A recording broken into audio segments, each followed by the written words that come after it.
Bonjour tout le monde, bienvenue à nouveau sur ma chaîne. Donc aujourd'hui, je vais vous présenter une bourse en pharmacie au Canada. Donc si vous êtes intéressé, on regarde la vidéo jusqu'à la fin et surtout, on n'oublie pas de s'abonner et de montrer son soutien à la chaîne. Donc premièrement, vous devez savoir que c'est une bourse en pharmacie, ok? Ensuite de ça, quand je parle de la date limite de soumission, en fait, il n'y a aucune date limite pour pouvoir postuler parce que c'est une bourse qui est offerte en tout temps, chaque année, à tout moment, ok? Donc, si vous avez raté votre chance pour l'année 2021, l'année 2022, c'est pas grave, vous allez quand même pouvoir postuler pour l'année 2023. Ensuite de ça, on va aller à la page suivante. Vous devez savoir que pour le moment, le formulaire n'est pas disponible, mais il va être disponible à partir du 1er mai 2022. 1er mai 2022, on retient très précisément cette date-là. Vous allez pouvoir candidater, ok? 1er mai, ok? À partir du 1er mai, le formulaire va être là, mais c'est pas la date limite parce que la bourse est ouverte en tout temps, ok? On va aller maintenant à la valeur de la bourse. Sachez qu'il y a plusieurs bourses qui sont disponibles et les montants de la bourse vont être variables, tout dépendamment des critères d'évaluation que les donateurs de la bourse seront basés. Ils vont pouvoir vous offrir un certain montant de données.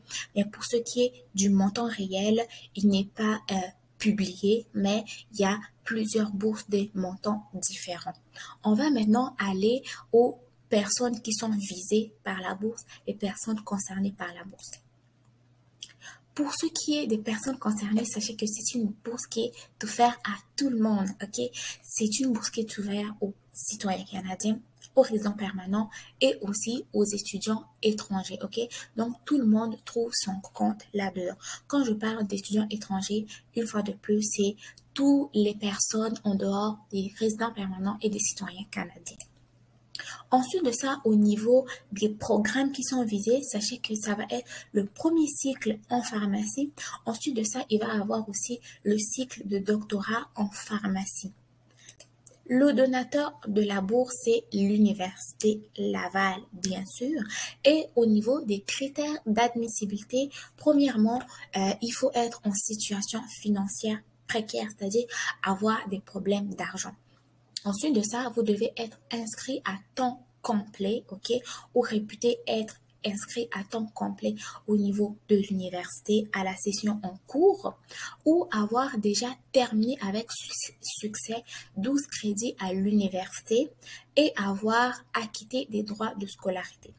Vous devez également avoir une moyenne minimale de 2 sur 4,33 au premier cycle, c'est-à-dire au niveau du baccalauréat, avoir déposé une demande d'aide financière, prêt et bourse au gouvernement de votre province canadienne.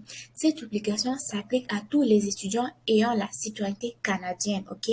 Le statut de résident permanent ou de réfugié. Ça, c'est uniquement pour eux.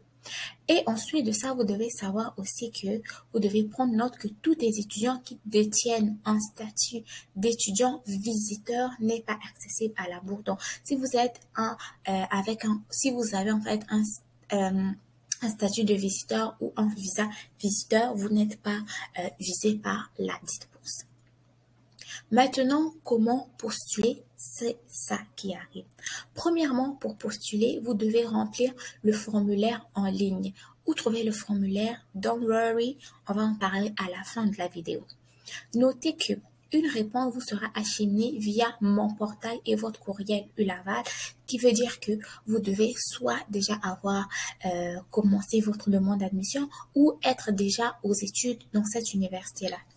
Si vous possédez le statut réputé temps complet en tant qu'étudiant ou étudiante parent, vous devrez, parent, étudiant, parent, c'est-à-dire vous étudiez mais que vous avez des enfants, en tant qu'étudiant ou étudiante parent, vous devrez télécharger à la section appropriée du formulaire l'attestation du bureau du registraire obtenu à cet effet. Ok, donc vous allez avoir un autre formulaire à joindre.